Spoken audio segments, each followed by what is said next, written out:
চিকিৎসায় গাফিলতিতে রোগী মৃত্যুর অভিযোগ। শিলিগুড়িতে রাতভর বিক্ষোভ, অবরোধ, নার্সিং হোমের বিরুদ্ধে গাফিলতির অভিযোগ। মাথায় যন্ত্রণা নিয়ে হাসপাতালে ভর্তির পর মৃত্যু, পরিবারকে দেখা করতে না দেওয়ার অভিযোগ। আর তারপর বিল মেটাতে চাপেরও অভিযোগ পরিবারের।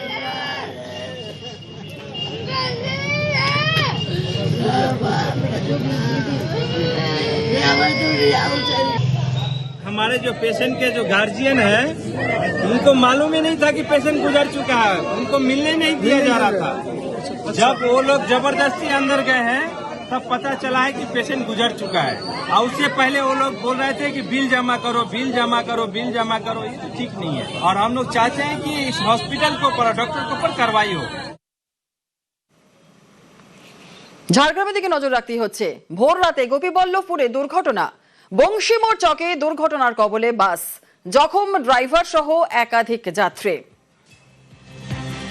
ভোর রাতে গোপীবল্লভপুরে দুর্ঘটনা, বংশীমোড় চকে দুর্ঘটনার কবলে বাস, জখম হয়েছেন ড্রাইভার সহ একাধিক যাত্রী।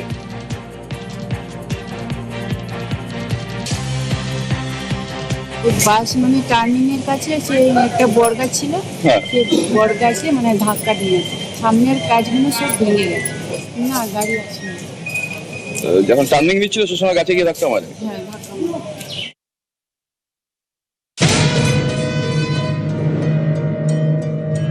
উদাসীনতার কারণে একাধিক বিদ্যুৎ পৃষ্ঠের মৃত্যুর ঘটনা ঘটেছে।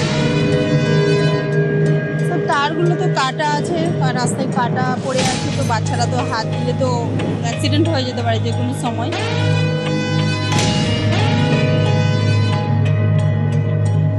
जान जा सकता अब सीएससी का ड्यूटी अपना के चेक करना, पैसा तो कमाती है पूरा सीएससी वाली। এখানে যে তার ঝুলছে, এই তারে হাত লাগলে বিপদ হতে পারে, প্রাণ নাশ হতে পারে। ঝড় বৃষ্টিতে ছিঁড়ে গেলে যে কোনো টাইমে যে কোনো মানুষের অঘটন ঘটে যেতে পারে।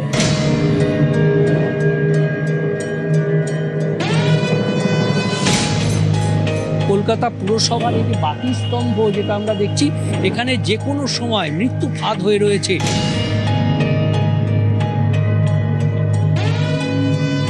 আপনারা দেখুন যে এই যে তার, এই বিদ্যুতের তার বেরিয়ে আছে, যে কোনো সময় যে কোনো শিশু এই রাস্তা দিয়ে গেলে বড়সড় দুর্ঘটনার কবলে পড়তে পারে।